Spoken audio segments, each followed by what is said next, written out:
안녕하세요. 김원준입니다. 이 에너지는 100년치 되겠는데 5년 정권이 뭐 마음대로 해도 다음 정권이 여러 가지 어려움을 겪어도 아무 문제 없겠네, 그렇죠? 신고리 오르코기는 김대중 정부에서 전원개발 계획을 수립하고 노무현 정부에서 부지 매입했는데 인정합니까? 네, 그리고 구체적인 계획은 이명박 정부의 전력수급 기본계획에 아니 그 거죠. 부지 매입을 노무현 정부에서 부지 매입을 인정합니까? 그런 바탕 위에서 이명박 정부가 최종 계획을 전력수급 기본계획에 반영했다. 노무현 대통령이 그걸 인정하지 않습니까? 노무현 대통령께서 왜 저 부지 매입을 했는데 왜 자꾸 이명박 대통령 얘기해요? 아니 전력수급 기본계획에 반영된 것은 2008년이었다 그 말씀. 김대중 노무현 정부에서도 원전을 계속 건설하려고 했던 거 맞죠? 근데 원전이 처음 우리 땅에 지어진 40년 전으로 되돌아가 보면 당시의 지식과 기준으로 원전은 상대적으로 진보적인 가치를 담고 있었습니다. 화석 연료를 태우는 방식에 비해 더 안전하고 수명 또한 더 길고 그래서 친환경적이고 경제적이라고 생각을 했었죠. 그래서 핵에 대해 공포를 가졌던 당시 시민들을 상대로 원전은 깨끗하고 안전하다는 캠페인을 국가적 차원에서 했었습니다. 저 역시 그런 캠페인 속에서 성장했고요. 그런데 최근 몇 년간 우리는 전 세계에서 가장 안전하다는 일본의 관리 시스템도 간단히 무력화시키는 자연재해의 힘, 후쿠시마를 겪고 그 피해는 상상을 초월한다는 걸 배웠고 지진으로부터 안전하다고 생각했던 우리 땅에서 연속으로 지진이 발생하는 것도 지켜봤으며 동시에 과거에는 실험 수준이라고 생각했던 대체에너지의 발전 속도가 이미 실용 단계에 도달했다는 것도 알게 됐습니다. 그리고 원전 폐기물을 안전하게 처리하는 기술이 우리에게는 없다는 것과 그 비용이 어마어마하다는 것도 알게 됐죠. 그때는 알지 못했던 걸 이제는 알게 됐고 그때는 불가능했던 것들이 이제는 가능해졌습니다. 그렇게 세상은 변화하는데 인식은 과거에 머물며 과거의 성공 방식을 여전히 고집할 때 우리는 그런 생각을 늙었다고 합니다. 김어준 생각이었습니다.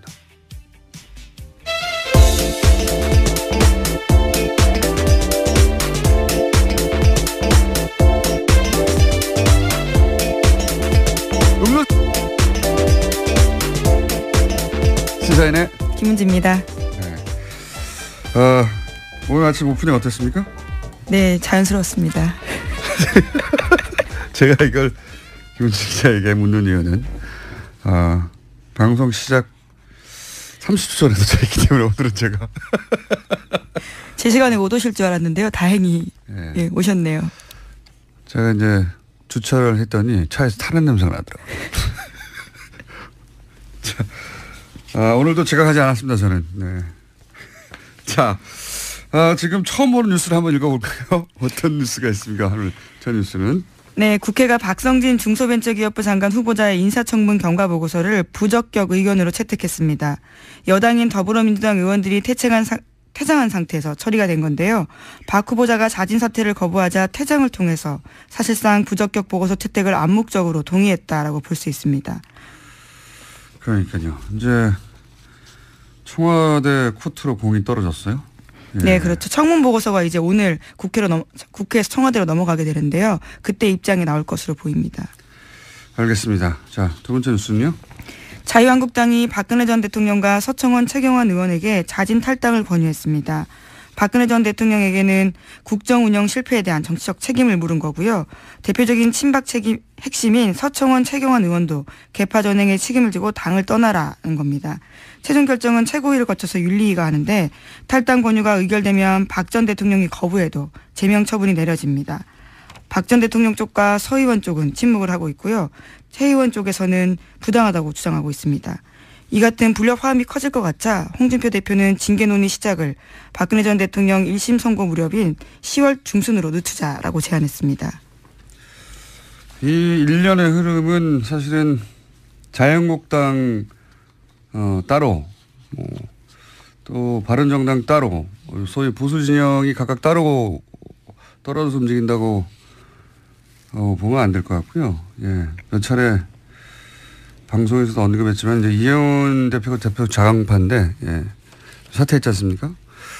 그 자리를 이제 당연히 비대위원장이 물려받을 줄 알았더니 예. 김무성 전 대표가 주호영 체제로 가자. 대표적인 통합파거든요. 네, 사당화 논란이 있다라고 주장하면서요. 네, 사당화 논란은 네. 본인 입으로 처음 나온 거지 논란은 없었어요.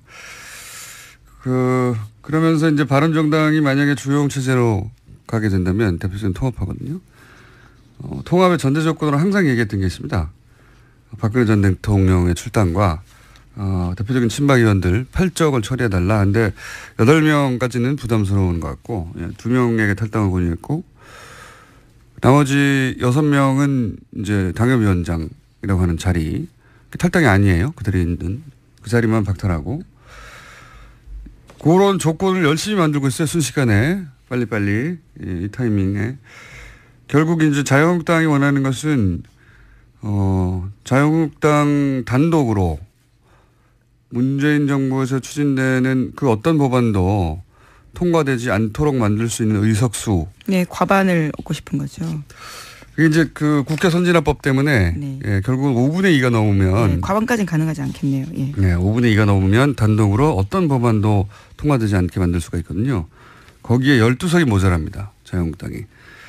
바른정당이 지금 자간파가 있기 때문에 수명이 다 온다고 볼 수는 없고 그중 12명만 뽑아오거나 혹은 만약에 그게 지금 부자연스럽다면 혹은 뭐 무리가 따른다면 적어도 당내에서 통합파가 주도해서 12명 정도는 항상 반드시 자유한국당에 동의하게 만들어서 모든 법안 저지 프로젝트가 진행되고 있다. 저는 이렇게 보고 있습니다. 네, 바른정당에서 어젯밤 그와 관련해서 논의가 좀 있었는데요. 의원총회가 열렸습니다. 심야에요. 유승민 비대위 체제 전환과 관련해서 논의했지만 합의하지 못했고요. 이에 따라서 비대위 대신해서 오는 11월에 조기 전당대회 열어서 새로운 지도부를 구성하기로 했습니다. 내게는 12척이 있다가 아니라 우리에겐 12명이 필요하답니다. 지금 자유한국당은. 그래서 모든 법안 저지 프로젝트가 거의 지금 목전까지 와 있는 상태. 그 정도 진행된 걸로 저는 보입니다. 이제. 자, 다음 뉴스는요? 네, 관련한 소식 하나만 더 전해드리면요. 박근혜 전 대통령이 서울구치소에 수감된 뒤 5개월이 넘었는데 정치인과는 면회한 일이 없다라고 동아일보가 전하고 있습니다. 그러니까 유영하 변호사와 윤전추 전 청와대 행정관만 만난다라는 건데요. 그렇기 때문에 이와 같은 소식을 전하면서 대통령의 뜻을 묻고 싶어도 묻지 못해서 답답해한다라는 보도가 있습니다. 심지어 최경환 의원 같은 경우에는요. 집단 면회를 가자라는 아이디어까지 냈다고 하는데 한 의원이 제동을 걸었습니다. 가서 만나주기라도 해야 할 텐데 문전박대만 당하면 무슨 소용이 있냐라고 해서요. 이 상황에 대해서 알고 있는 최 의원도 고개를 끄덕였다라고 합니다. 삐띠신 거죠? 자, 다음 뉴스 하겠습니다. 네, 검찰은 현재 청와대에서 새로 발견된 박근혜 정부의 블랙리스트가 워낙 많아서요. 이제는 박근혜 정부의 블랙리스트, 이명박 정부의 블랙리스트로 나눠서 불러야 될 건데 박근혜 정부의 블랙리스트와 관련해서 수사 중입니다. 지난 1일에 청와대에서 넘겨받은 전 정권 문건 9천여 건이 있기 때문인데요. 이와 관련해서 당시 비서실장이던 김기춘 전 실장과 정무수석이던 조윤선 전 장관 모두 회의 참석자로 문제가 있습니다. 하지만 검찰이 계속해서 이 두 사람을 소환 통보하고 있지만요. 소환에 응하지 않고 있다고 합니다. 처음에는 모두 나오겠다고 했는데 갑자기 말을 바꿔서 안 나오고 있다고 합니다. 오늘 콰이 관련해서 영장이 또 한 번 기각됐어요. 네. 지난주부터 누적되어 왔던 영장 기각에 대한 불만으로 이제 검찰이 공개적으로 문제 제기를 했었는데 거기 문제 제기했던 그 영장의 범위 속에 카이도 들어가 있었거든요. 방산 비리 관련해서도 소위 이제 윤석열 체제하에서 기적적으로 기각되어 왔다고. 오늘 또 한 번 기각됐습니다. 카이. 네. 서로 자존심 혹은 뭐 감정 싸움 양상으로 찾고 있는 게 아닌가. 그 혜택은 사실은 범죄 혐의가 있는 분들이 받고 있습니다. 예, 카이 관련해서는 세 번째 구속영장 기각인데요. 이와 관련해서 이번에는 증거인멸 관련된 혐의였는데 서울중앙지법 강부영 영장전담 판사는 이렇게 밝혔습니다.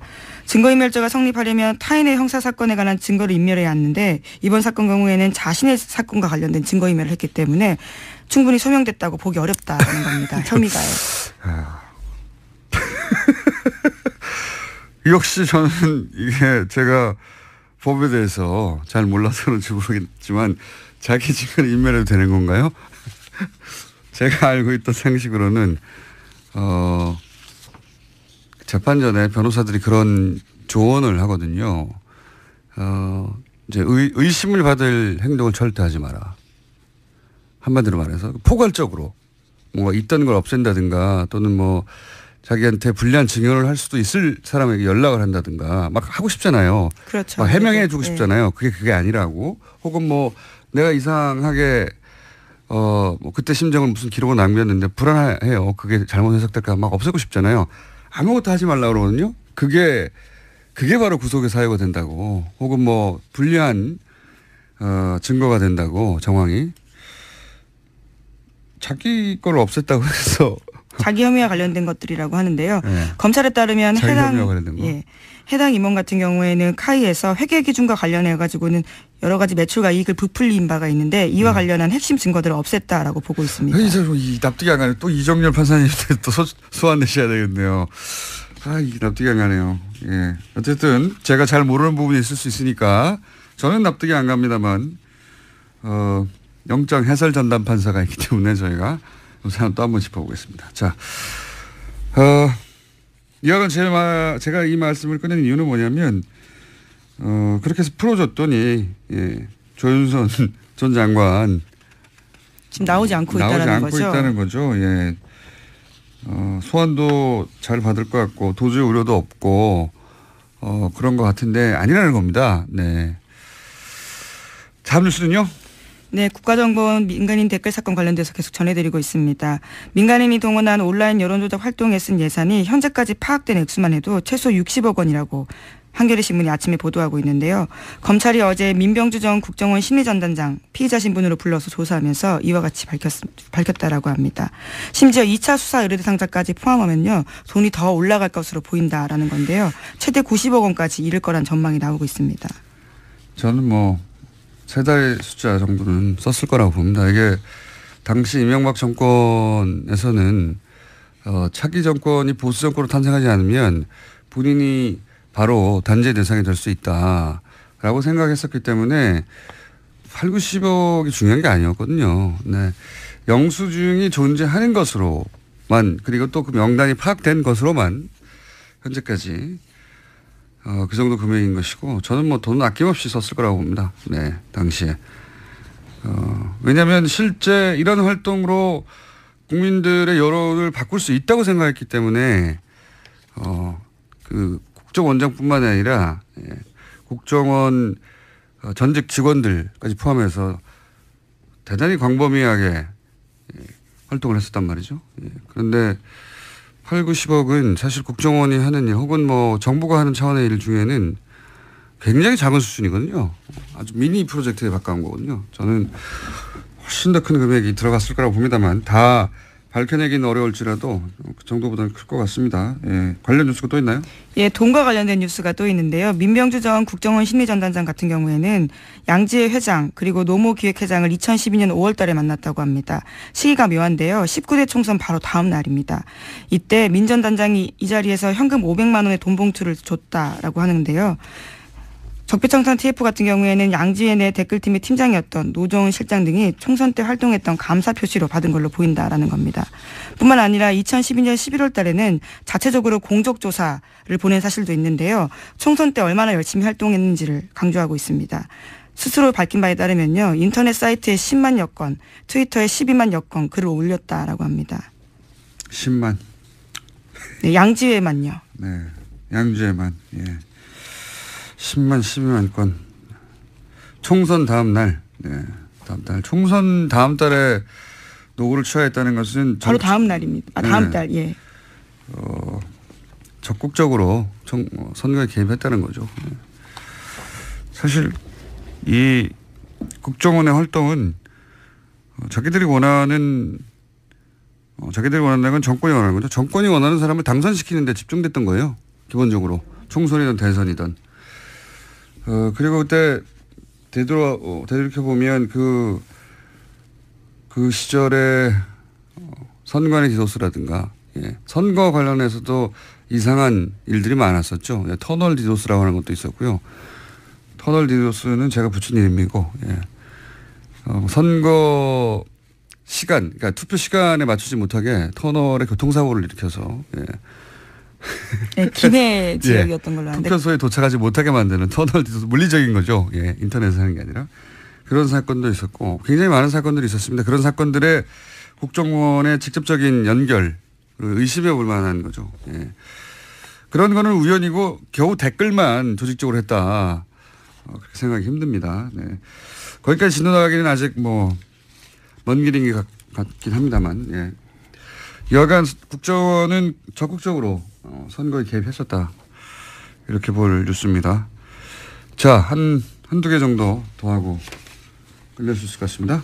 네, 이명박 정부 당시 블랙리스트와 관련된 내용이 또 나왔는데요. 어제 MBC 노조 파업 현장에 김재동 씨가 참석했습니다. 여기서 자신이 겪었던 일에 대해서 이야기를 했는데 사실상 외압을 받은 정황에 대해서 공개했습니다. 노무현 전 대통령 서거 일주기 추모제 사회를 보지 말라라는 외압을 받았고요. 심지어 자신의 동향에 대해서 청와대에 보고한 정황도 있었다라는 겁니다. 한번 들어보겠습니다. 국정원 직원 별로 겁내지 마세요. 이거 진짜 좀 국정원 직원들이 세게 들어야 됩니다. 능력이 좀 있어야 돼요.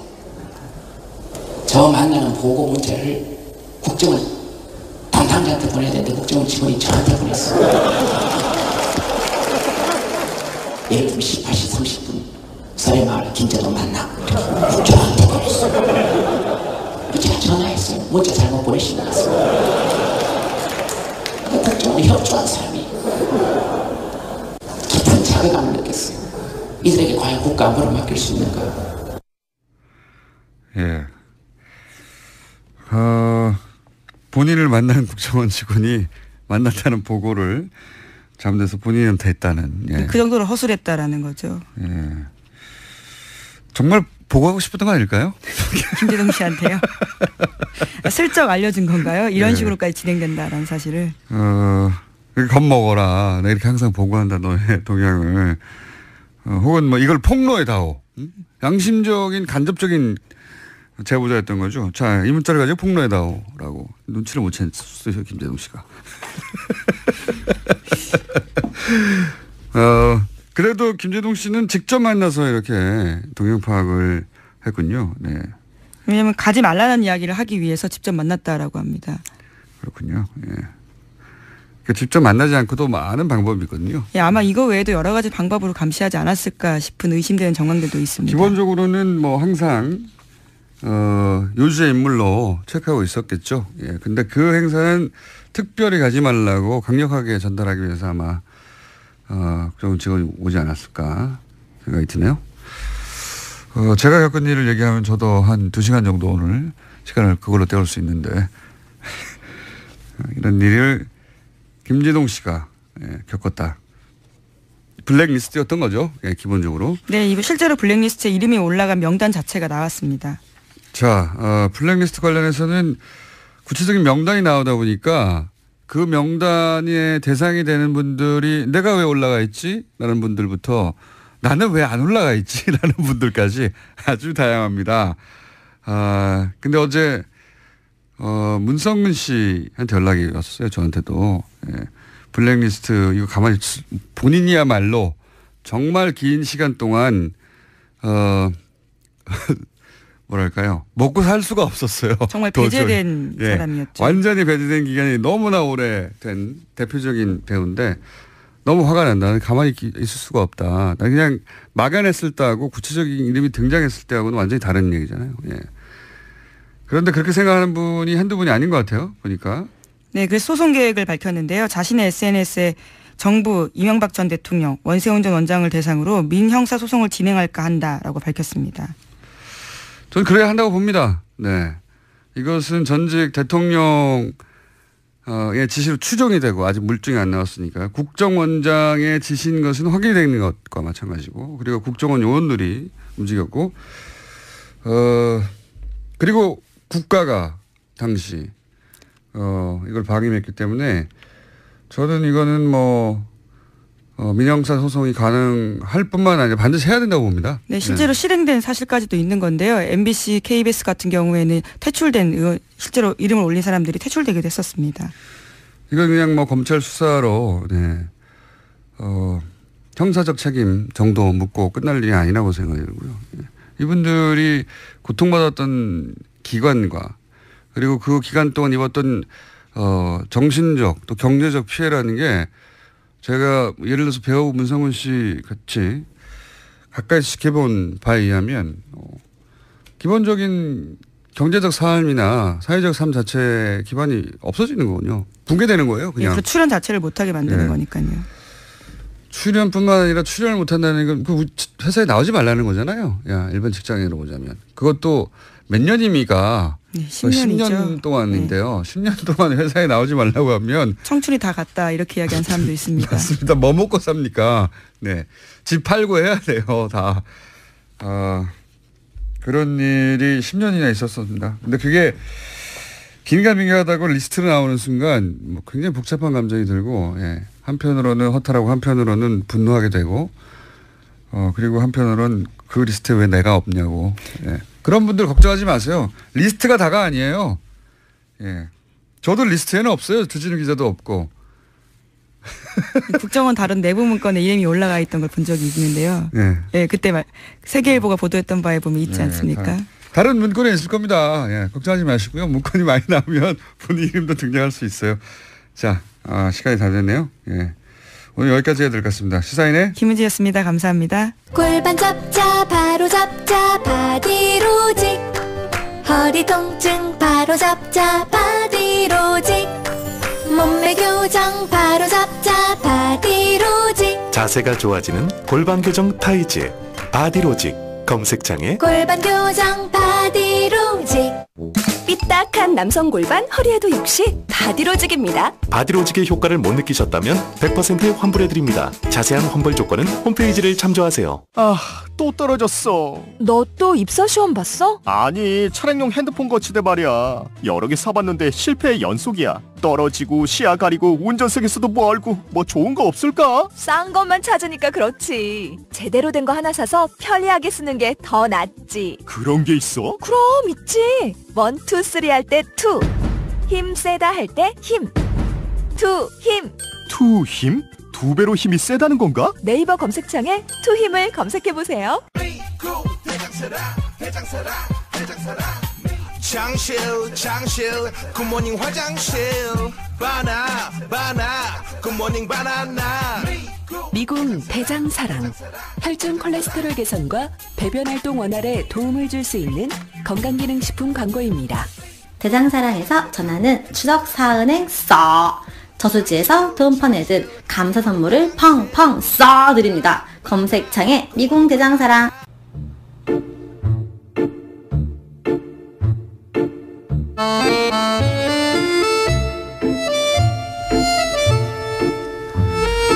뜨거운 코너입니다. 더불어민주당 안민석 의원 나오셨습니다. 네, 안민석 의원입니다. 오늘 이 자리가 아주 불편합니다. 아시죠, 김성태 의원님? 자유한국당 김성태 의원님 나오셨습니다. 안녕하십니까? 예, 김성태입니다. 예. 네. 내부자 둘, 저희가 자유한국당의 김성태 의원님이 바른정당의 김성태 의원님에다가 갑자기 신분이 변했을 때 한번 저희 문자창이 폭발한 적이 있습니다. 네. 이 문자들이 모니터를 뚫고 나오지 않을까 싶을 정도의 폭발적인 문제가 있었는데 예.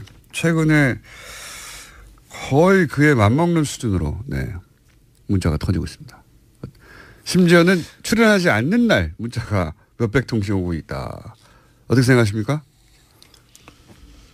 안민석 의원님? 저도 곤혹스러워요. 우리 김성태 의원님이 지난번 최순실 국정농단 게이트 청문회 위원장 때 보여주셨던 그런 모습으로 국민들에게 초질간 평가됐다 그러면은 저도 이 자리가 더 신나고 또 함께 선의의 경쟁도 하고 또 국민들에게 또 재밌는 프로그램을 만들어냈을 텐데 지난번 그 박쥐파동에 이어서 이번에는 또 장애인 부모들 또 일반 국민들의 아주 그 마음을 아프게 하는 일이 생겨서요.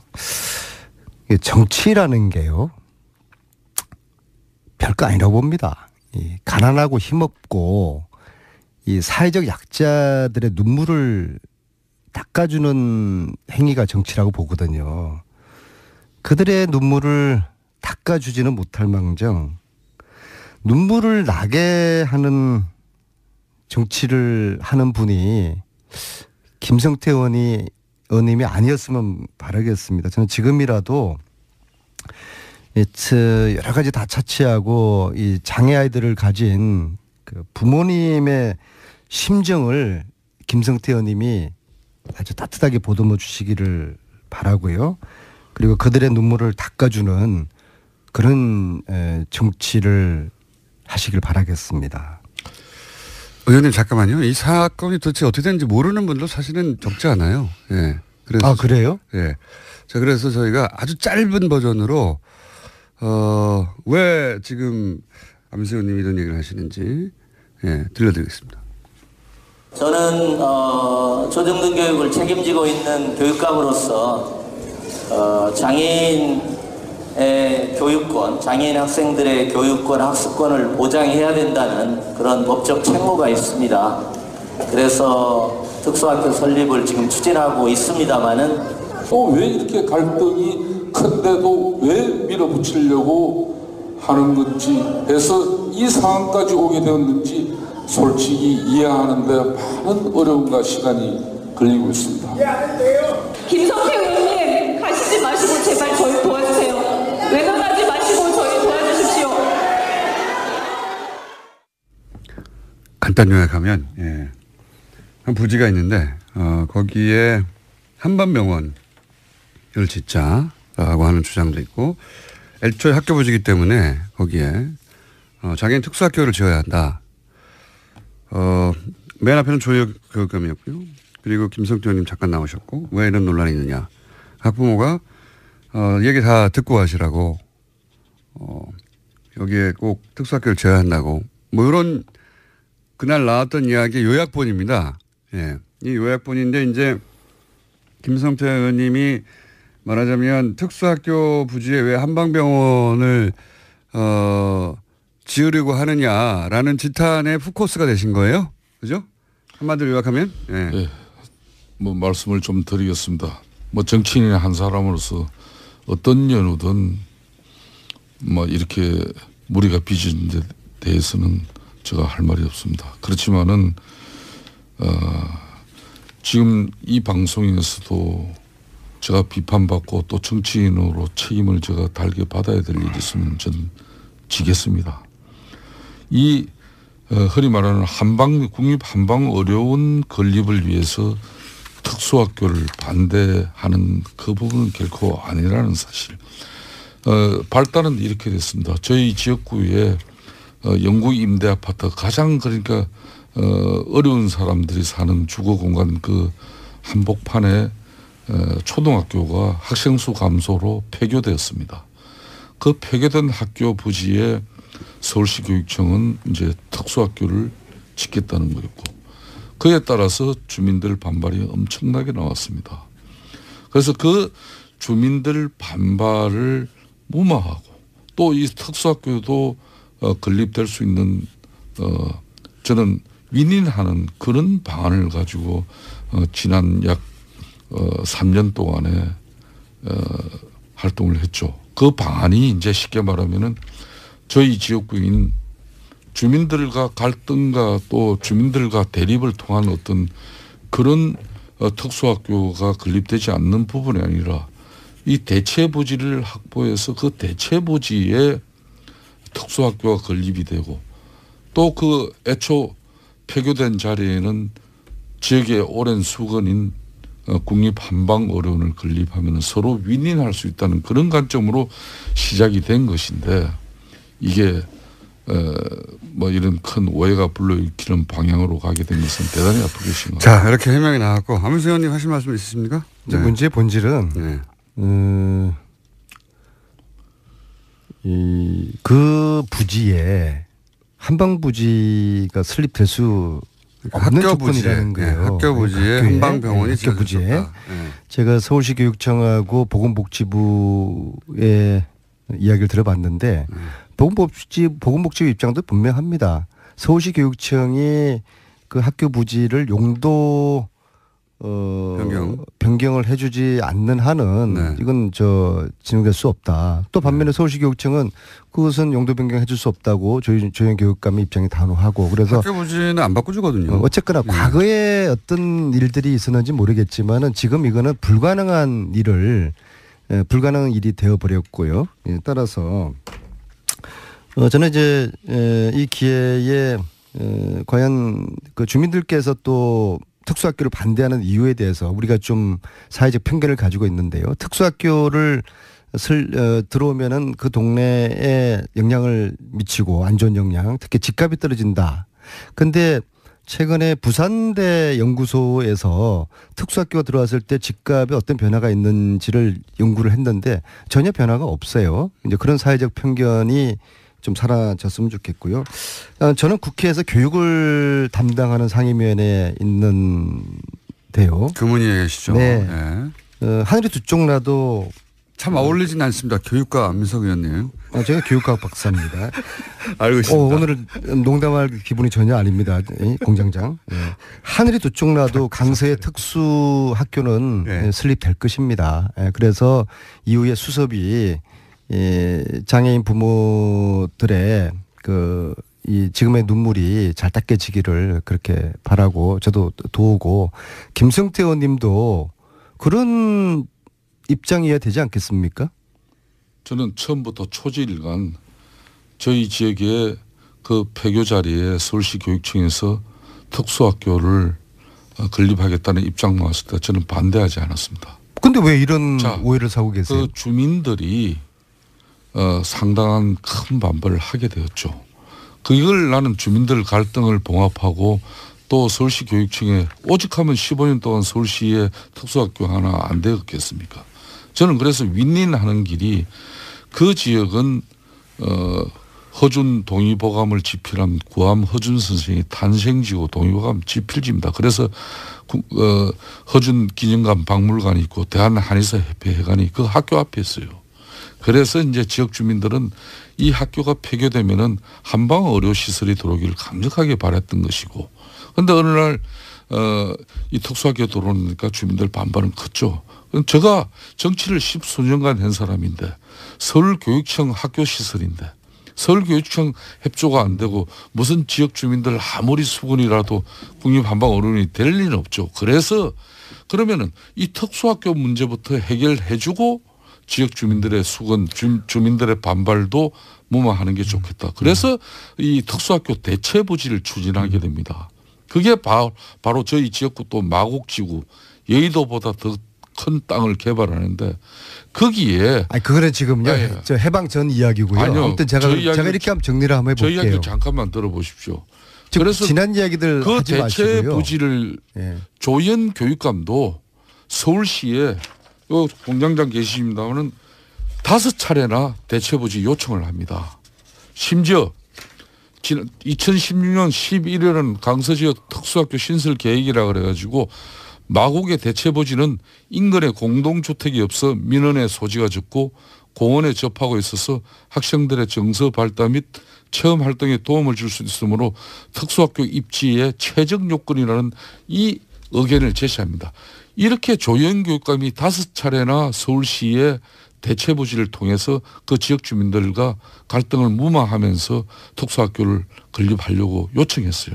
그걸 안 되는 걸 조현 교육감이 저한테 협조를 구해왔습니다. 저는 좋습니다. 그럼 조 교육감님, 제가 이 특수학교 대체 부지 제가 앞장서서 해결하겠습니다. 근데 공약이 그렇게 해서 의원님 공약이 먼저였지 않습니까? 아닙니다. 의원님 한방병원 설립을 거기 하겠다는 공약이 먼저 있고 아닙니다. 그래서 제가 오늘 그 서울시 교육청 공문이 이게 2015년 5월 달입니다. 그러니까 총선 공약은 작년 4월 13일이에요. 그러니까 이미 1년 전부터 서울시 교육청 조현 교육감이 서울시 박원순 시장에게 5차례 SH공사에 대체부지 협조 요청 공문을 보냅니다. 알겠습니다. 그래서 작년 4월 달 김성태 의원님, 해명이 길면은 변명이 되니까는요. 제가 제안 겸 한번 질문을 드려보겠습니다. 예. 그러면은 김성태 의원님이 공약으로 내세우신 한방병원 대신에 그 부지에 특수학교 설립하는 것을 적극적으로 도와주시겠습니까? 저는요. 지금 이제 이 대체 부지를 통해서 주민들과 갈등을 피하고 특수학교도 설립되고 지역 주민들의 오랜 수군도 이루어지길 바라는 관점에서 중재 조정자로서 저는 역할을 다했을 뿐입니다. 이제는 저는 아무런 힘이 없습니다. 올 연초에 마곡의 그 공원 중앙공원 부지에 정말 최적의 조건인 그 대체 부지를 무슨 연유인지 조영교육감이 입장을 바꿨습니다. 저는 그렇기 때문에 이 폐교된 공진초등학교 자리는 누가 뭐라 그래도 서울교육청 시설입니다. 서울교육청 판단이 우선입니다. 서울시 교육청에서 그 자리에 그렇게 주민들 반발이 있음에도 불구하고 특수학교 짓는다 그러면 어쩔 수가 없는 겁니다. 이거는. 저희 두 사람이 당은 틀리지만 사회적 약자들의 눈물을 닦아줘야 되지 않겠습니까? 동의하시죠? 전 동의합니다. 자, 그러면은 지금 이 논란은 사회적 약자, 특히 장애 아이들 또 그 부모들의 그 절절한 심정, 그 심정을 담아내는 그런 편에서 우리들이 바라보고 정치를 해야 되지 않겠습니까? 저는 안민석 의원님 말씀 100% 공감합니다. 안의원님도 정치 사선하시지만은 지역구에 목발 짚고 전동 휠체어 타지 않으면 일어서지도 못하는 장애인을 강력위원, 저 같은 경우는 서울시의원을 말하는 거고 아마 경기도는 경기도의원을 말할 겁니다. 그런 분 공천하신 적 있습니까? 저는 그런 분 공천했습니다. 지금도 저 지역에는 장애인 2분이 서울시의원을 합니다. 제가 왜 이런 말씀을 드리는가 하면 저는 특수학교 결코 반대하지 않습니다. 네, 그래서 그러면은 저도 교육위원회에서 도울 테니까 특수학교 그 학교 설립 적극적으로 우리가 도와주는데 팔을 걷어붙이고 나서시죠. 그러니까 앞으로 저의 역할이 있다 그러면 저는 지역 주민들과 서울시 교육청과 또 장애인 학부모들이 충돌하고 갈등해서 지난 15년간처럼 특수학교가 서울시에 하나도 못 지어진 그 전례가 아니라 싸우지 않고 해결할 수 있는 방법이 있다 그러면은 손자병법에서도 가장 제1의 병법이 싸우지 않고 이기는 길입니다. 저는 장애인 특수학교 다른 지역도 아닌 저 지역에 건립하기 위해서 모든 노력을 기울인 사람입니다. 자, 의원님. 그럼 물어보세요. 한 가지는 제가 납득이 안 가네요. 뭐냐면 말씀하신 이 부지는 대체 부지. 서울특별시 교육감이 신설 부지로 확보해 달라고 되어 있지. 이걸 대체 부지로 요구한 문서상으로는 적어도 문서상으로는 거기가 여러 가지 접근성이 아닌가 이게 좋다. 그래서 거기를 신설해 달라고 했지 맞바꾸자는 얘기는 없는데요. 그게 그 이야기입니다. 여기 그래서 강서 지역 특수학교 신설 계획이라고 돼 있죠. 여기에 보면은 바로 지금 마곡에 새롭게 그 대체 부지를 서울시하고 최종 협의를 박원순 시장의 정말 전향적인 판단이었습니다. 그래서 여기는 해당 부지는 인근 공동주택 이걸 바로 그 대체 부지라는 겁니다. 아니 신설 계획. 대체 부지라는 얘기가 없고 그게 여기를 보시면은요. 해당 부지에 바로 인근 공동주택이 그게 저희 지역구입니다. 그러니까 해당 부지는 인근 공동주택이 없어 민원의 소지가 적고 공원에 접하고 해서 학생들에게 좋다. 그러니 그 지역 여기 신설로 요구한다지. 그게 그 자리입니다. 아니 제 말은 그게 대체 부지입니다. 여기를 신설해 달라는 거지. 이걸로 대체하자는 말이야. 신설이든 대체 부지든 그 부지에 한방병원 짓고 지금 학교 부지에 특수학교 지으면은 서로 상생하는 거 아닙니까? 그렇습니다. 그래서 그게 이제 의원님 주장이고. 아니 주장이 아니죠. 김성태 의원님은 그 대체 부지 마곡지구 거기에 특수학교를 짓자는 그였죠. 그러니까 그걸 대체 부지에 확보해 주는 전제하에 서울시 교육감도 기존 이 폐교된 이 자리는 지역의 특수성, 역사성을 감안해서 그럼 한방으로는 그렇게 정인도 있습니다. 2015년 4월 달에 조희연 교육감과 제가 이건 합의한 사항이에요.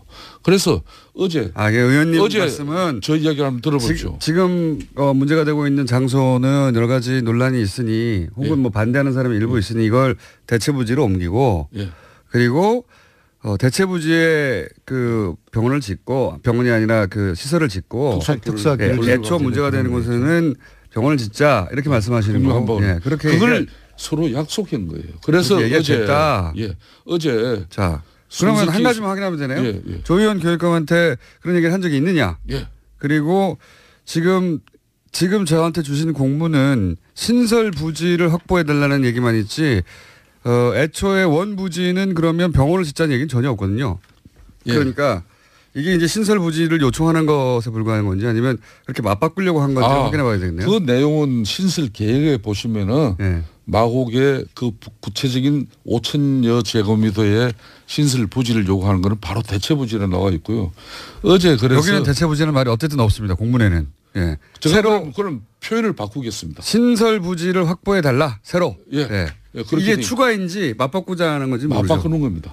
그러니까 아마도 이 과거에 대한 그 이야기는 아마 조희연 교육감 이야기 들어보면은 또 입장이나 과거 일에 대한 해석이 또 틀릴 겁니다. 그래서 이 이야기에 대한 논란보다도 지금 핵심은 학부모들이 원하는 또 아이들이 원하는 그 부지에 특수학교를 설립하느냐 마느냐 그것이고 그것은 하나의 특수학교를 설립하는 차원을 넘어서 대한민국 사회가 좀 더 사회적 약자들을 위해서 진일보한 그 상징적인 그런 징표가 될 거라고 봅니다. 그래서 특히 문재인 정부에서 우리가 어떤 소수자에 대한 배려 또 사회적 약자에 대한 그런 배려를 추구하는 그런 철학을 가진 정부이기 때문에 이것은 저희들로서는 물러날 수 없는 것입니다. 하늘이 두 쪽 나도 그 학교 부지에 특수학교를 저희들은 세울 것입니다. 그래서 어제까지 JTBC를 비롯한 4개의 방송에서 토론 자리를 마련해 주겠다는 그런 제안을 해왔어요. 저는 조희연 교육감 지금까지 특수학교 건립에 협조해왔던 저를 희생양으로 만들면서 정작 토론을 피했습니다. 어제 JTBC 손석희 사장이 그러니까 언제든지 조희연 교육감이 지금 토론을 하면 불리할 것 같으니까 토론을 안 한다는 얘기죠. 저는 좋은 뉴스입니다. 김어준 공장장께서 다음 주 내일이라도 오늘 오후라도 이 자리에 두 사람을 부르십시오. 제가 조희연 교육감의 반론을 또 한번 들어보겠습니다. 충분히 김성태 의원님은 오늘 답답하신 이야기를 한 것 같고. 저는 답답하기보다 정치인으로서 정말 속이 답답하고 터집니다. 지난 수년 동안 지역 주민들과 이 충돌하지 않으면서 특수학교도 만들면서 지역 주민들이 또 바라는 그런 수건 사업도 해결하기 위해서 남의 지역도 아닌 저희 지역에 그 대체부지를 마련하는데 협조를 하고 그렇게 해서 서로 윈윈하는 길을 걷고 싶었지만 어그러졌습니다. 그래서 저는 이제는 아무런 힘이 없습니다. 정권 넘어가고 또 학교 시설의 주체인 조희연 교육감이 그 대체부지 수용하지 못하겠다 그러면은 이건 어쩔 수 없는 거예요. 자, 그리고 그날 눈물 흘린 그 호소를 하는 학부모님의 그 이야기를 하는 도중에 퇴장하신 거에 대해서는 좀 진정 어린 그런 사과가 필요하다고 봅니다. 저는 어떤 연유든 간에 제가 지난 7월 6일 1차 토론회에서는 제가 인사말만 하고 나왔고 지난 9월 5일 토론회에서는 근 1시간 가까이 그래도 그분들의 이야기를 최종 다 듣고 끝까지 마무리하지 못하고 중간에 다음 일정 때문에 일어난 그거는 무조건 제가 불참. 이 이야기는 충분히 한 것 같아요. 이제 조희연 교육감님하고 벌써 시간이 다 갔습니다. 왜냐하면 김성태 님이 그 안타를 혹은 홈런을 그만 친 게 아니고 연속으로 홈런을 치셨기 때문에 저희가 준비한 또 음성 파일이 있습니다. 토막. 한번 들어보시죠. 대정부 질문에서도 또 불과 얼마 전까지만 해도 전략적 모성을 유지해야 한다던 대통령 아닙니까? 그 전략적 모성으로 얻은 게 뭡니까? 후보 시절에도 TV 토론에서 이런 말씀을 했습니다. 북한이 6차 핵실험을 하고 중국이 그걸 제어하지 못한다면 사드 배치를 하겠다. 이렇게 말한 바가 있고 그 상황이 그대로 이행되고 있다고 생각합니다.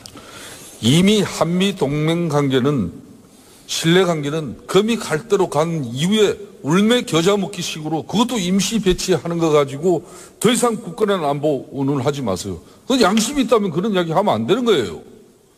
오죽하면 트럼프 대통령이 아베 총리와 통화하면서 한국이 대북대화국을 하는 거지 같다는 그런 기사가 나왔겠습니까?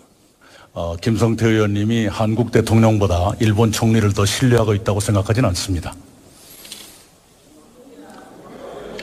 요 다음에 왜 말씀이 없으십니까? 저희가 궁금한 이걸 틀어드린 이유는 요 다음에 뭐라고 반론을 하실 줄 알았는데 반론을 안 하셔가지고. 그 다음에 바로 질의가 계속 이어졌죠. 그러니까 나는 그러면 미국 대통령을 더 신뢰한다. 아니면 나는 한국 대통령을 더 신뢰한다. 뭐가 이렇게 반론이 있어야 되는 거 아닙니까? 김부중 공정이 초등학생 때도 지금. 워낙 이낙연 총리님이 걸출한 그 총리로서 그 야당 의원들의 윽박 지르고 고함 지르는 그런 질의에 촌천살인의 답변, 품이 있고 아주 여유 있는 그런 자유한국당에 이 웅변토는 의원님밖에 없어요, 사실은. 네. 아니요, 다른 의원님들도 마찬가지예요. 아니, 거기는 고함만 지르고 그래서 의원님 약간 투쟁적인 웅변투. 걸출한 총리께서 야당 의원들의 질의에 잘 대응을 해 주셔서 국민들이 아주 지금 속이 후련하다고 하시지 않습니까? 앞으로도 걸출한 총리께서 걸출한 그런 답변 또 총리 역할을 잘 해 주시길 바라겠습니다. 아니 총리님에 대한 얘기를 할 게 아니고 김성태 의원님과. 김성태 의원님은 저희 얘기에 대해서 할 말이 없으시죠? 아니죠. 저는 이낙연 총리 정말 대단한.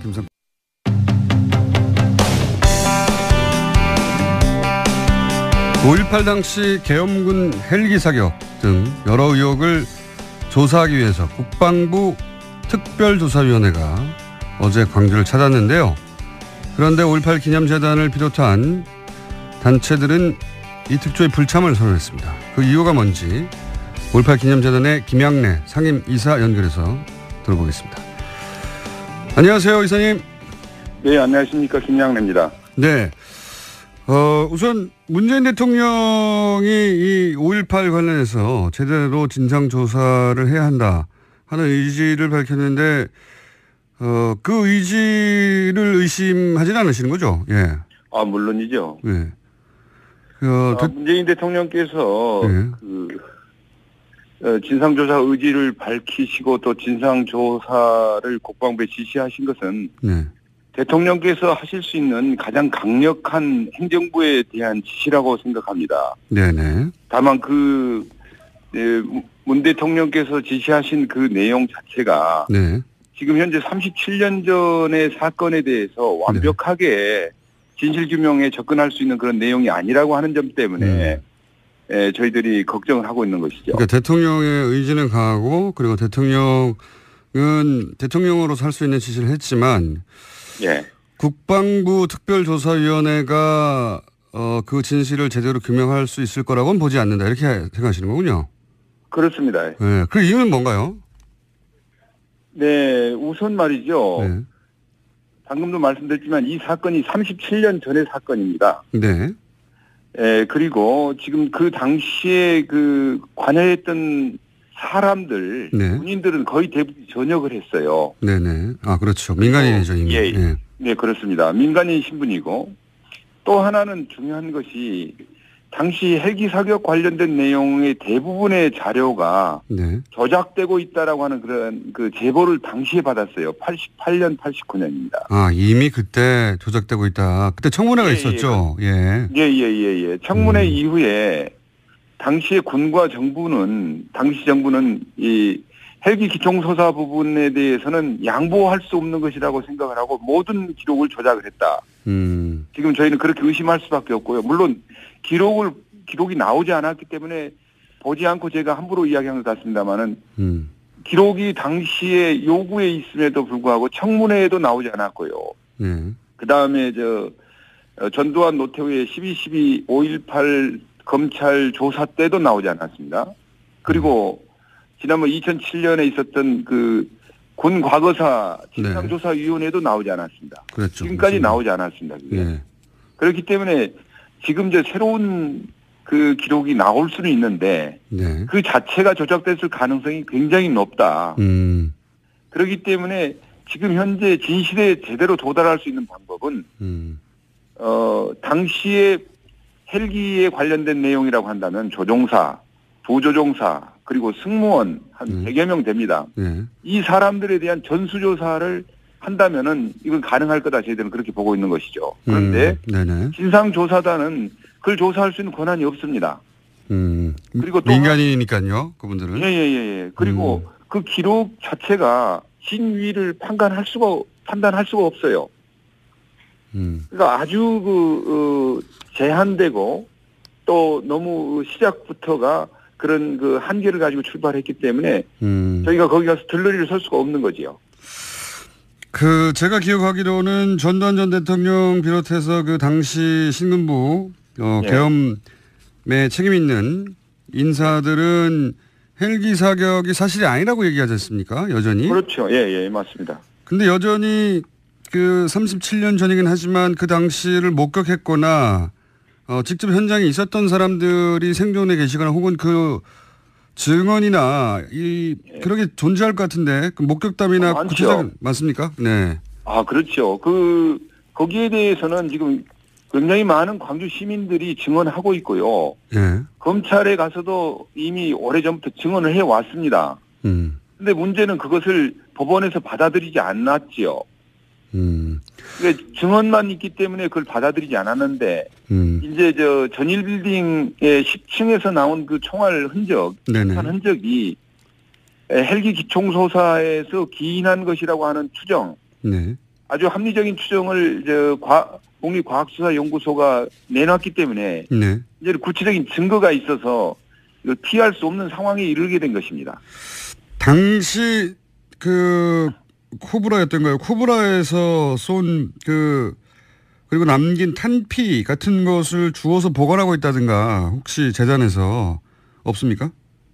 예, 있지요. 있군요. 예. 그러면 지금 재단에는 그런 탄피도 있고 그리고 그때 당시를 증언할 증인들도 존재하는 거죠? 물론입니다. 지금 그 코브라라고 하는 것은요. 거기에서 나온 발칸포라고 하는 건데 이게 작은 바나나만 합니다. 그렇게 큰 타피는 광주 시민들이나 저도 군을 다녀왔지만은 본 적이 없어요. 그렇죠. 일반 병이 볼 수 없는 탄피죠. 예. 그런데 이게 최소한 광주에서 4곳 이상에서 그 시민들이 주워가지고 있다가 저희한테 이제 제보를 하고 기증을 하셨는데 그 발칸포 탄피로 확인된 그 탄피가 최소한 저희가 8개를 가지고 있습니다. 탄피도 불발탄까지 포함해서. 그런데 이게 광주라고 하는 곳에서 그냥 하수도 공사를 하다가 파면 그런 탄피가 나와가지고 주워오고 이런 상황이 광주에서 곳곳에서 벌어지는데 그걸 어떻게 저희가 이야기를 해야 되겠습니까? 알겠습니다. 당시 제 기억으로는 88년인지 9년인지 그 광주 청문회 때 그때 신부님 한 분이 나오셔서 기관총에 관한 증언을 하신 걸로 기억하거든요. 네. 맞습니다. 조비오 신부님이라고 하는 분인데요. 처음에 이분이 헬기 기총소사 말씀하신 것은 MBC에서 어머니의 놀이라고 하는 것은 이제 다큐멘터리인데 최초의 5.18 다큐멘터리예요. 1988년에 그때 이제 그 기총수사를 봤다 이렇게 말씀하셨고 그 다음에 청문회 때 그해 12월입니다. 청문회에 가서 또 같은 내용의 말씀을 하셨죠.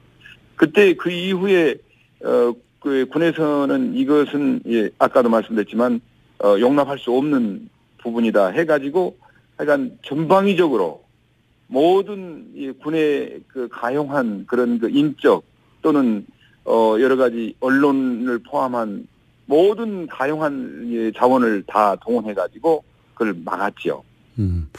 혹시 그 헬기 관련 군 자료들을 조작했다, 폐기하고 있다 이런 내용을 직접 제보 재단에서 받은 그 당시에 받았습니다. 받았군요. 예. 그 당시에 받았습니다. 지금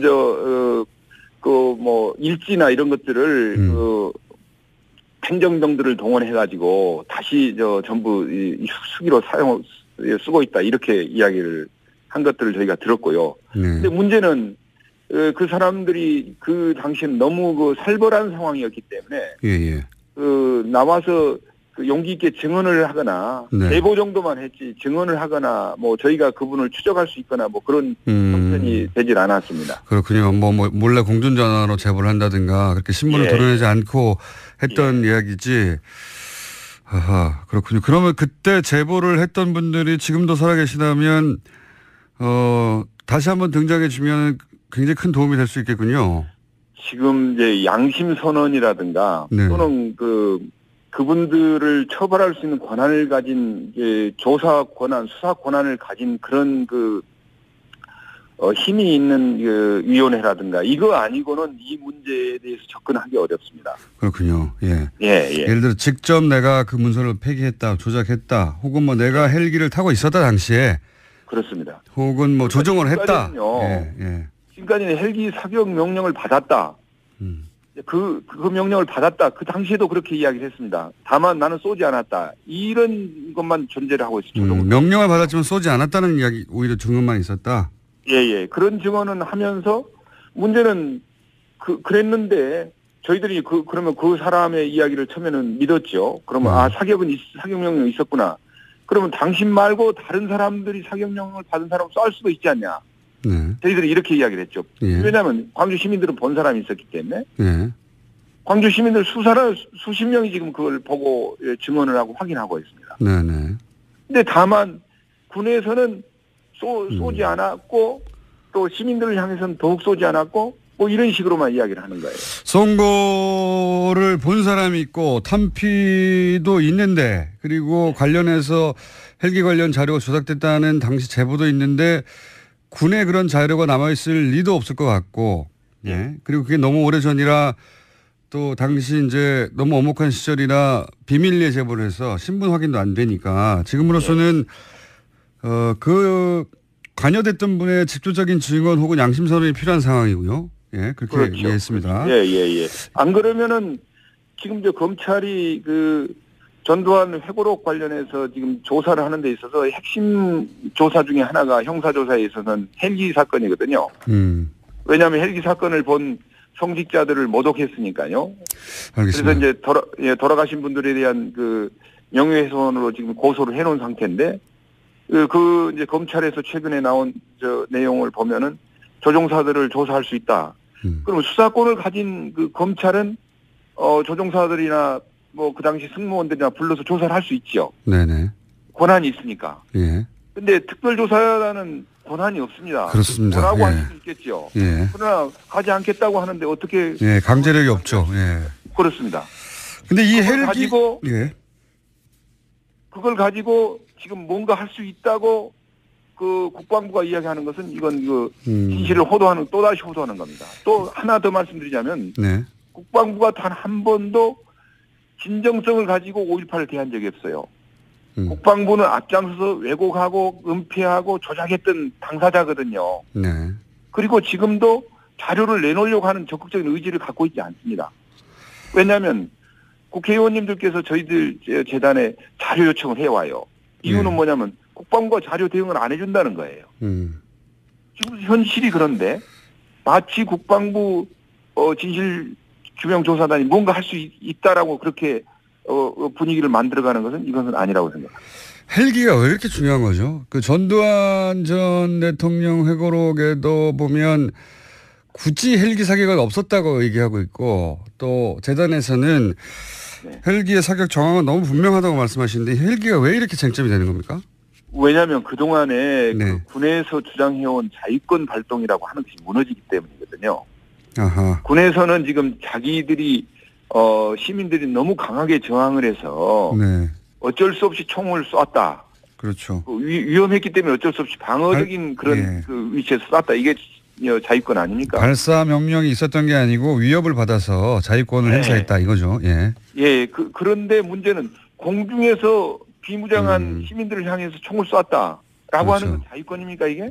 헬기가 위협을 느낄 방법이 없죠. 사실 공중에서 민간인. 예. 그런데 이 비무장한 시민들을 향해서 총을 쐈다.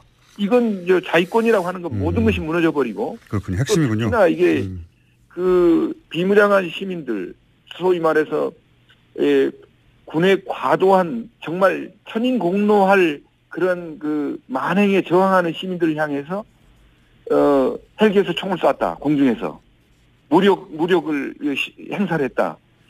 이건 자기들로서는 그 양보하기 어려운 내용들이었을 거라고 생각합니다. 군의 당시 소위 계엄사령군의 전두환 전 대통령 일당의 모든 논리가 무너지는 거네요. 이렇게 되면. 그렇죠. 확인되면. 예. 알겠습니다. 그래서 군으로는 한계가 있다고 이제 말씀하시는 거 이해했습니다. 오늘 여기까지 듣고요.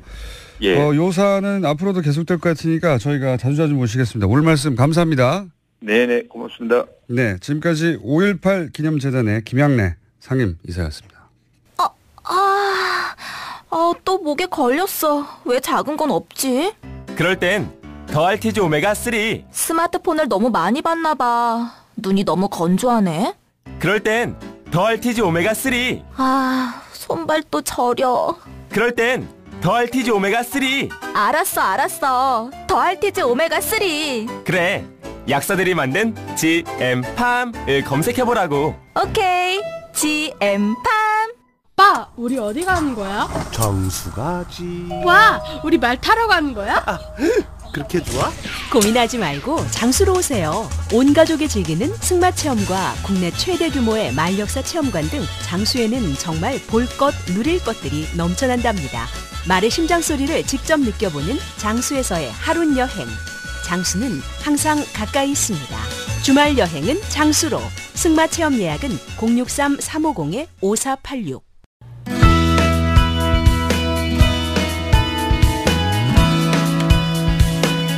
그것마저 알려주마. 리얼미터 권순정 조사실장 나오셨습니다. 안녕하십니까. 안녕하십니까. 자, 정당, 대통령 지지율 그리고 이번 주 현안 조사 이렇게 다룰 텐데 대통령 지지율이 하락을 상승할 요인이 없어요. 네, 3주째 하락을 했고요. 네. 여당도 4주째 하락 중이고요. 물론 이제 완만한 하락폭입니다. 지난주에 처음으로 69점 몇 %였던가요? 예, 기록했었죠. 예. 그리고 자유한국당은 작년 12월 4주차면은 까마득한데요. 예. 그러니까 한 8개월여 만이죠. 네. 그때가 12월 4주차가 20.3%를 기록했는데요. 그 이후에 가장 최고치를 나타냈습니다. 8 정도 됩니까? 18.6%이고 어제 일간 조사에서는 19.8%까지 올랐습니다. 이거는 제가 보기에는 바른정당은 떨어졌죠. 바른정당은 1.2%포인트 좀 상당 폭인데요. 워낙 낮은 지지율이니까 그래서 떨어져서 5.1%가 나왔습니다. 이거는 최근에 이제 그 보수 지지층 사이에서는 초미의 관심사인 결국은 바른정당이 한국당으로 흡수되는가? 네. 하는 징후, 예를 들어서 뭐 이혜원 대표가 날아간다든지 자꾸 이제 이혜원 대표 만 비판하는 분들이 독점이 많은데 이혜원 대표 개인의 문제가 아니라 이 전체 판에서 이혜원 대표의 사태가 어떤 역할을 할 것인가 관점에서 바라본다면 바른정당을 지지했던 분들은 사실은 이혜원 대표의 사태가 이혜원 대표 개인의 사태가 아니라 바른정당 자체의 존립을 흔드는 사건이거든요. 그렇습니다. 물론 그 유승민 비대위 체제 이걸 둘러싸고 먼저 갈등이 확산되었는데 유승민 비대위 체제도 지금 사실은 통합파들이 맡고 있는 거거든요. 예, 그 이후에 그 이후로 해서 며칠 지난 것도 아니지만 바로 이제 한국당 당혁신위원회에서 이제 박근혜 전 대통령 비롯해서 친박 자진 탈당 권유를 했지 않습니까? 그래서 한국당으로 다시 합쳐지거나 상당수가 옮기거나 하는 것에 대한 기대치 같은 게 있어요, 지금. 예, 일부 깔려 있는 걸로 저도 그렇게 보고 있습니다. 그래서 그 더불어서 한국당은 올라가고 바른당은 떨어지고 하는 일종의 정계 개편에 관련한 뭐랄까 주식의 주가가 미리 반영되듯이 그런 효과인 것 같습니다. 그러니까 실제 통합이 되면 20%를 넘긴다는 얘기죠. 한국당은.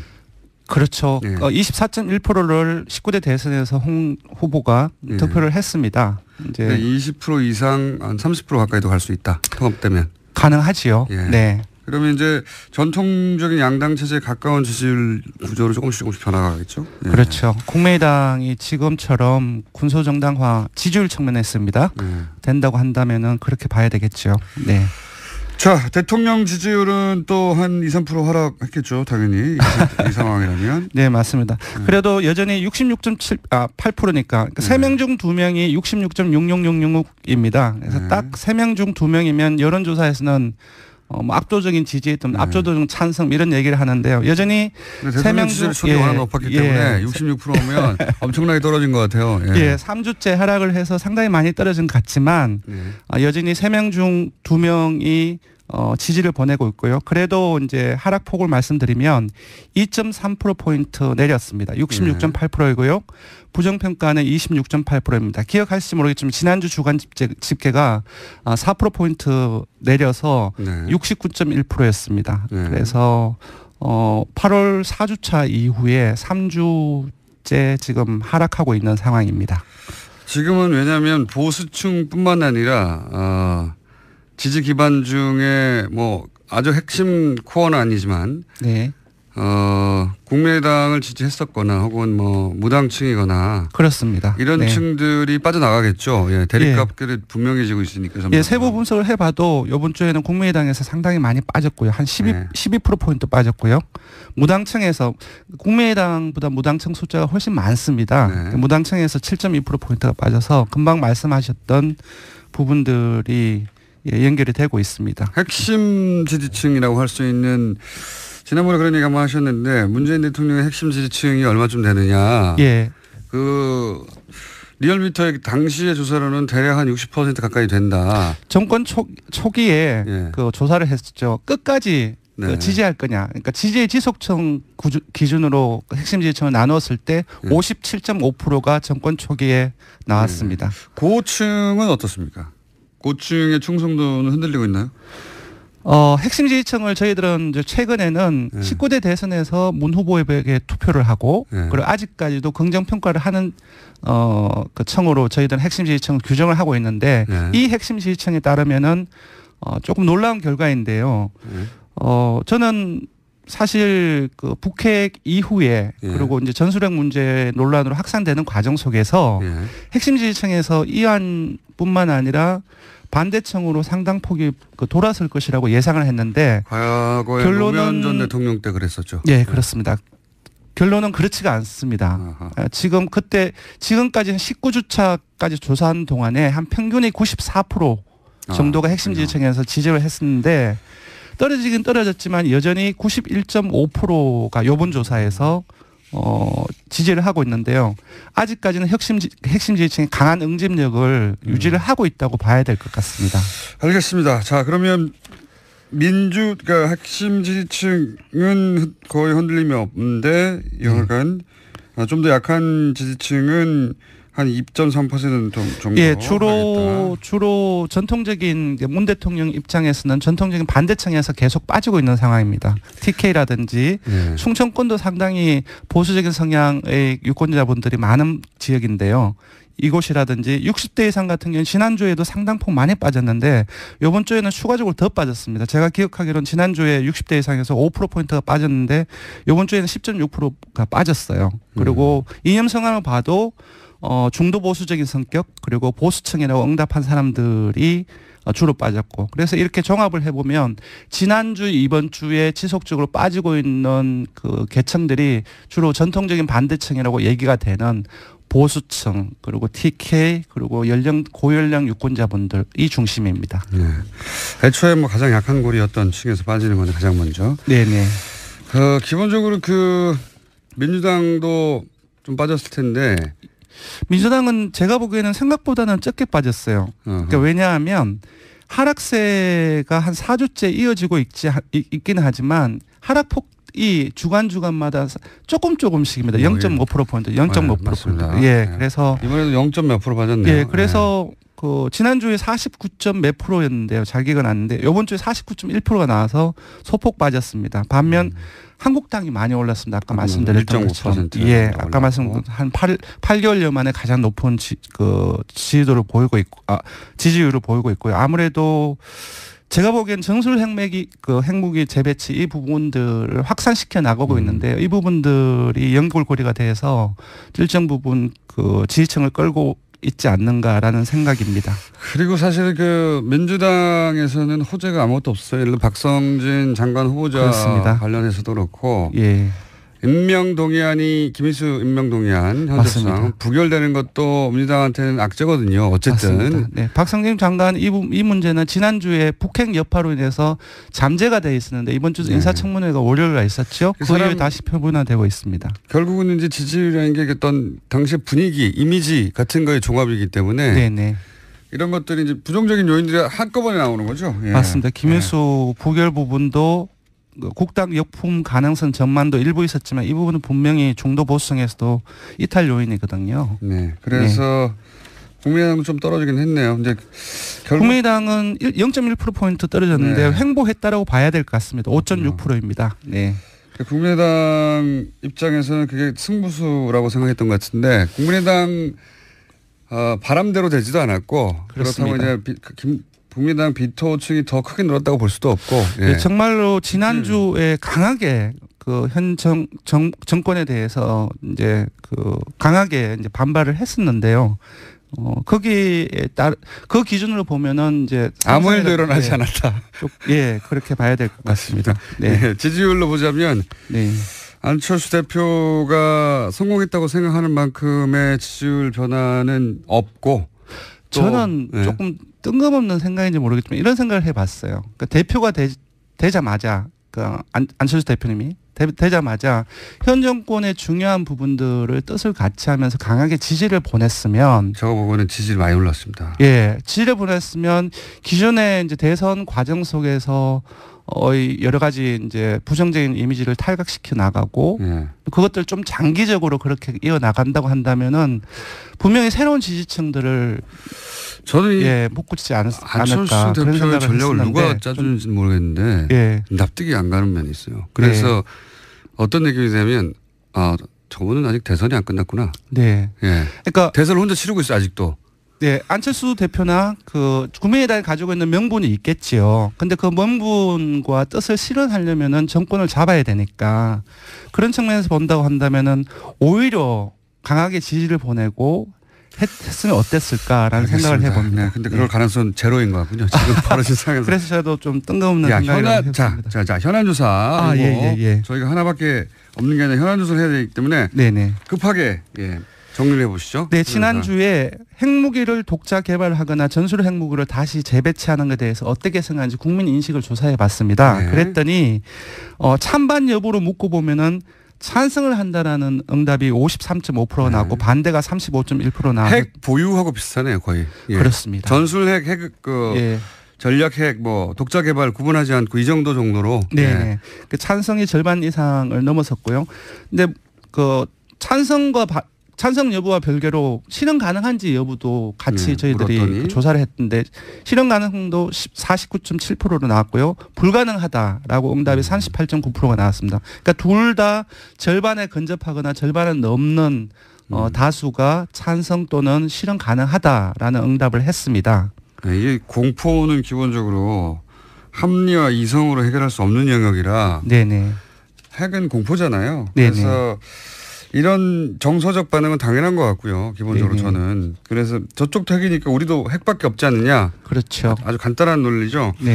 이거가 그게 아니라는 걸 설득하고 설명하는 건 대단히 지난한 작업이거든요. 그렇죠. 그 과정이 어렵죠. 실현 가능성이 상당히 어렵다. 그 부분들을 이해시키고 설득하는 과정들이 사실 여러 가지 선동적인 요소가 상당히 많기 때문에 우리나라 보수 정당이 먹고 살아왔던 역사가 바로 이겁니다. 이 공포에 기반해서 공포만 조금만 자극하면 항상 자신한테 유리하게 국민이 전개됐고 그 공포에 올라타서 계속 먹고 살았죠.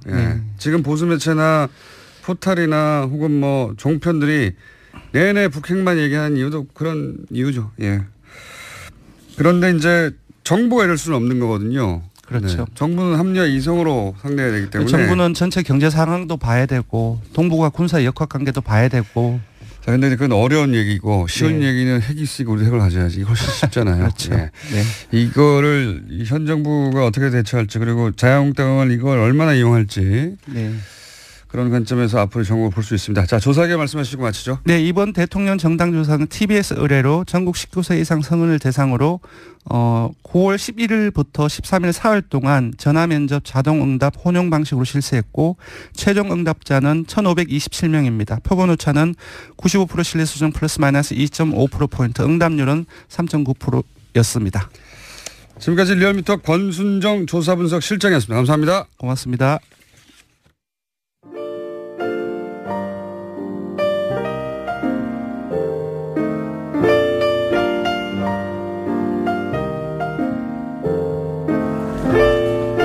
자,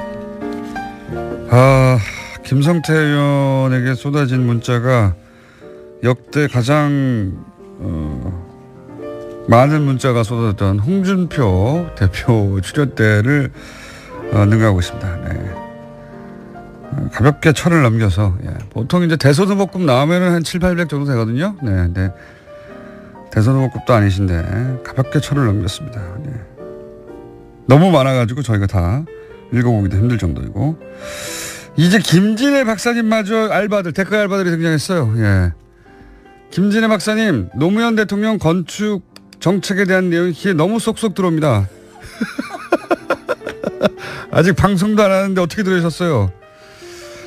그리고 해외 청취자들 여전히 문자 보내십니다. 오늘도 한번 며칠 제가 소개를 안 했기 때문에 소개드리면 치앙마이입니다. 예. 덴마크입니다. 휴스턴입니다. 뭐 이런 문자들 계속 오고 있습니다. 해외에 계신 분들 저희가 이벤트 한번 마련할게요. 네.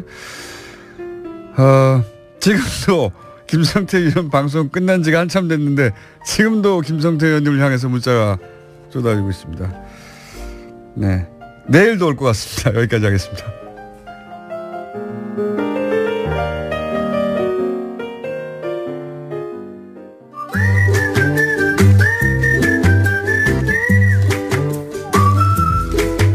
김진애 박사님 나오셨습니다. 안녕하십니까. 네, 안녕하세요. 네. 저기 김성태 의원님 문자만 받으신 게 아니라 제가 요 아침에 방송국 앞에서 만나서 저도 면전에서 문자 막 쐈습니다. 칭찬해 주십시오. 이런 표현을 쓰셨죠. 미운 털이 바뀐 거라고. 무슨 말을 해도 소용이 없다고. 맞을 때는 죽도록 맞아라. 괴로워 하시는 분에게 괴로워서 이렇게 차를 타라고 하는 김성태 의원 뒤통수에다가 어찌나 계속 펀치를 날리시는지. 아니 뒤통수에도 안 했습니다. 전면에 앞면에 보고 했습니다. 아니 차에 원래 직설이니까. 차에 타시는 순간까지도 계속해서 안 그래도 지금 아니 김성태 의원하고 저하고는 상임위 본회의 밥 먹을 때 방송에 나가서 끊임없이 싸운 분이기 때문에 제가 정이 워낙 들어서 그러기 상태로 큰일 났다고 차에 타시는 뒤통수에 대고 마지막까지 계속 펀치를. 네. 김성태 의원님 건투하십시오. 네. 제가 광고 하나 좀 하겠습니다. 이거는 요번 토요일 날 행사인데요. 김호준 공장장님, 김호준 총수님의 소식지인 벙커원에서 북토크를 합니다. 갑자기 여자의 이번 토요일이고요. 오후 3시고요. 그리고 여러분 너무 좋아하시는 김갑수 선생님하고 합니다. 여자의 독서를 가지고 하는데 이 남자 진행자하고 하는 북토크는 처음이에요. 그래서 제가 막 흥분되고 있습니다. 그리고 걱정도 되고요. 김갑수 선생님이 TBS 진행자시니까요. 김갑수 선생님이 수위가 좀 항상 좀 불안불안하잖아요. 경계선에 계신 분이죠. 그래서 좀 겁내고 있습니다. 경계선에 계신 재밌을 분이고 거예요. 그만큼 용감한 분이세요. 네. 예. 하루하루 살아가시는 분이죠. 그렇지 않아요. 하루하루 그렇지만은 않다고. 아니 제 말은 뭐냐면 그러니까 영원처럼 하루하루를 영원처럼 사시는 분이에요. 이 일이 몰고 올 자신의 어떤 파급 효과, 파국 이런 거를 내일의 일이지 않느냐 그것은. 나는 오늘을 살리라. 그러면서 오늘 최대한 지를 수 있을 만큼 지르시는 분이죠. 그러니까 아마 이번 토요일 날도 저보고 지르라고 그러실 텐데 조심하겠습니다. 네. 자, 갑자기 뜬금없이 말씀하셔서. 근데 듣고 보니 TBS 진행자시기도 하니까 광고 해도 되는 것 같습니다. 자, 오늘 주제가 뭡니까? 제가 그 여름 도시여행 끝나고 이제 어떤 주제로 할까 했는데 정치 리더와 건축에 대해서 몇 번 얘기 드리면 좋을 것 같아서 제가 가지고 나왔고요. 김호준 공장장님께서 제가 현안 가지고 좀 하자 그러니까 그거는 너무 좀 천천히 하자 그러셔서 일단 조금 지나간 얘기 가지고 먼저 좀 하고요. 그래서 오늘은 노무현 대통령과 건축 정책. 이걸 가지고 그 이전의 대통령들은 소위 건축 정책이라는 게 따로 없었나요? 아니, 그러니까 이렇게 생각해요. 그러니까 누구나 마찬가지입니다. 건축 그러면은 먼저 생각이 나는 거는 그냥 어떤 건축물을 잘 짓고 멋있게 짓고 근사하게 짓고 또 특히 정치 지도자는 자기 이름을 거기다 어떻게 박을까. 그렇죠. 이거예요, 보통은. 보통 뭐 로마 시대로 돌아가도 누구나 그렇습니다. 누구나 개선문 짓고 뭐 건축물 짓고 현대로 돌아와도 퐁피두 대통령도 자기 건물 짓고 뭐 프랑스에서도. 근데 노무현 대통령은 정말 독특한 게 그런 게 없으신 분이었어요. 그러니까 이분은 어느 정도냐면 세종시를 만드는데 당시에는 행복도시 하는데 청와대에다 모델을 갖다 놓으려고 그렇게 노력을 했어요. 실무자들이. 나 그거 필요 없다. 그거 내가 보면 자꾸 뭐라 그렇게 될 테니까 그런 거 내 눈앞에 놓지 마라. 니네들이 알아서 해라. 굉장히 독특하네요. 그거. 굉장히 독특한 분이에요. 아니 그러니까 본인이 뭐라고 하지 않더라도 그건 보고 싶잖아요. 그렇죠, 말이죠. 근데 오히려 보면 내가 간섭한다. 혹시나 뭐라고 할지 모르고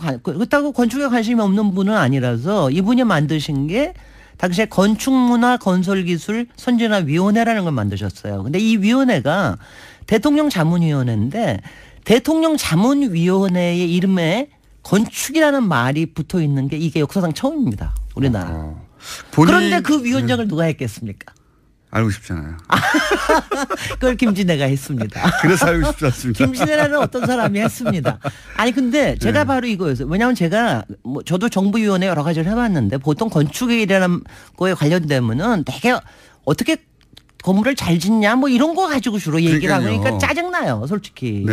근데 이제 그래서 그런 거 하라고 위원장 하라는 거 아니야? 그런데 그게 아니더라고요. 그래서 저도 위원장을 맡게 됐고 했는데 그때 가장 했던 게 뭐냐면은 건축 기본법을 만든 겁니다. 건축 기본법이 그전에 없었어요? 그전에는 그런 게 없었습니다. 건축 기본법이요? 네. 그런 거 없었습니다. 이게 일본보다 더 빠르게 만들어졌어요. 우리가 만들어지고 난 다음에 막 일본에서 막 달려왔어요. 건축 기본법이라는 게 그럼 뭡니까? 골자가. 건축 기본법은 한마디로 얘기하면 이거예요. 건축 정책을 국가에서 세워야 된다. 공공에서 세워야 된다. 그다음에는 민간 참여자, 그러니까 대개 이제 건축가들이 많죠. 이런 사람들이 공공 건축 정책 과정에 참여할 수 있도록 해야 된다. 그다음 물론 이제 국민의 복지와 우리의 안전을 위해서 좀 구분을 해보자면 건설 회사들이 빌딩 올리기 위해서 필요한 관련 법안들 다 있잖아요. 엄청나게 많죠. 근데 이건 건축에 관한 거라면 사실 건축가들의 영역 아닙니까? 그렇게 생각하는 게 이제 일반적인데 그게 아니라 건축 정책이라는 거로 올라오면 우리의 그러니까 아주 구체적인 게 하나만 들어보세요. 노무현 대통령이 문제의식을 가진 걸 얘기를 해보죠. 요새 보면은 건물도 굉장히 근사하게 세워지는 것 같은데 왜 도시는 이렇게 엉망이에요? 이상해요. 그러니까 뭐가 같이 있는 게 뭐 잘못된 거 아니에요? 그다음에 요새는 설계비도 꽤 주는 것 같고 건물에 돈도 많이 들이는 것 같은데 여전히 왜 똑같아요? 아파트들이 뭐 이런 거.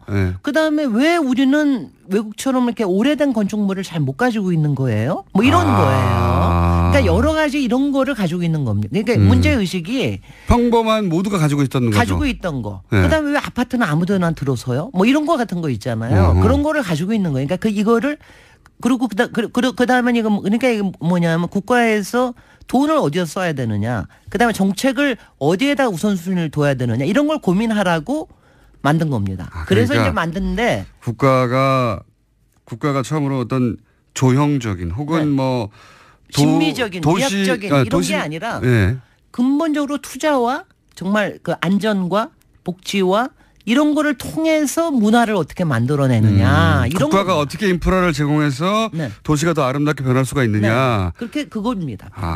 그래서 이제 그 건축 기본법에서 가장 중요한 게 국가건축정책위원회를 만든 거예요. 그게 이제 굉장히 큽니다. 굉장히 중요한 게 큰데 근데 그 국가건축정책위원회가 대통령 직속위원회예요. 그래서 만들어진 지가 그러니까 이게 2007년에 건축기본법이 만들어졌으니까 불행인지 어쩐지 모르겠는데 2008년에 이명박 대통령이 들어와서야 활용이 안 됐겠네요. 10년 동안. 건축정책위원회가 들어와죠. 근데요. 네. 제가 사실 그 법을 만든 사람으로서 저는 또 이명박 대통령이 이게 싫다 그럴까 봐 막 걱정을 했어요. 건축이니까 좋아했겠죠. 단어가. 근데 딱 첫 보고를 했는데 야 이게 내가 바라던 거야. 그러셨던 거래요. 근데 바로 이명박 대통령은 건축이 아니라 빌딩으로 이해했겠죠. 내 이름을 어떻게 하느냐 이것만 그렇죠. 관심 있었던 거예요. 네. 근데 첫 보고를 했는데 거기서 우리 학교 건축을 이제 우리 어린이들을 위해서 어떻게 해야 되고 뭐 이런 걸 보고를 했대요. 그래서 그다음부터 나가리 나가지고 보고를 한 번도 못했다 그럽니다. 갑자기 전문 용어 나가리가 등장했습니다. 취소됐다고. 그다음에 솔직히 박근혜 정부에는 대통령 보고 한 번 못했다 그래요. 그건 왜냐하면 관심이 없으시니까. 이명박 대통령은 여기서 아마 아파트 재건축에 관한 이야기. 4대강에 들어갈 뭘 조형물 만들어주고 무슨 국가 상징로 만들어주고 이럴 줄 알았는데 니네들 왜 딴소리 하는 왜 거야. 학교 얘기하고 있어. 돈도 안 되게 하고 나의 위대한 업적을 기리기 위한 건축물 이런 얘기가 나올 수 있어야 되는데 뭐 그게 없고. 그래서 이게 지금 유명무실에 지난 10년 동안 유명무실을 했는데 사실 딱 한 군데 유명무실을 하지 않은 데가 있어요. 서울시입니다. 서울시요? 왜냐하면 건축기본법 안에 이른바 민간 건축가들이 정책에 참여할 수 있는 걸 만들어놨어요. 지금 이게 서울시 박원순 시장이 산하방송이라고 해서 아니 이건 아니에요. 박원순 시장이 사실 원하던 게 그거거든요. 그래서 여기서 뭘 했냐면 공공건축가 공공조경가 제도를 이걸 가지고 만들었습니다. 그래가지고 이 사람들을 정책 과정에서 왜냐하면 건축에서 제일 중요한 게 마지막에 설계하고 이러는 거 짓는 것보다도 어디에 어떤 프로그램을 어떻게 만들어야 되느냐 이걸 정하는 게 굉장히 중요하거든요. 거기에 참여하게 만든 겁니다. 그래서 정말 박원순 시장이 잘 활용을 했죠. 그러니까 노무현 대통령이 만든 소위 이제 국가적인 방향성인데 그거를 박원순 시장이 제대로 활용했다. 네, 두 분이 그렇게 잘 저기를 했죠. 그렇게 이해하면 됩니까? 네, 이제 문재인 정부에서 어떻게 할지는 이제 두고 봐야 되겠습니다. 그러면 이 건축 정책이 사실 굉장히 생소하거든요. 그럼요. 일반인들은 관심을 가진 영역도 아니고 잘 들어오지도 못했어요. 그럼요. 그리고 건축 정책 그게 뭐야? 그게 뭐야? 이렇게 됩니다. 아주 또 갈 길이 근데 이렇게만 생각하시면 돼요. 이른바 강소국이라고 하는 핀란드나 네덜란드는 건축 정책이라는 거를 한 30년 전부터 만들었습니다. 매년. 생각해 보면 아침 일어나고 먹고 자고 활동하는 모든 걸 건축물 안에서 해요. 그럼요. 그런데 그 국가적 정책이 없다는 건 말이 안 되는 거죠. 말도 안 되는 겁니다. 네, 그거를 마련하신 분이 바로 김진애 박사님. 노무현 대통령이십니다. 그래서 건축가들 노무현 대통령님 많이 좀 인정해 주십시오. 그 공로를. 그러니까 이제 그런 걸 만들자고 했고 첫 번째 위원장으로서 그 법안을 사실상 만드신 분이 본인이고. 네. 오늘 하루 종일 본인 자랑을 하고. 그렇지만 딴 것도 했습니다. 딴 거는 다음 시간에. 자, 오늘은 전문 용어 나가리를 소개하신 김진애 박사님이었습니다. 감사합니다. 안녕. 안녕.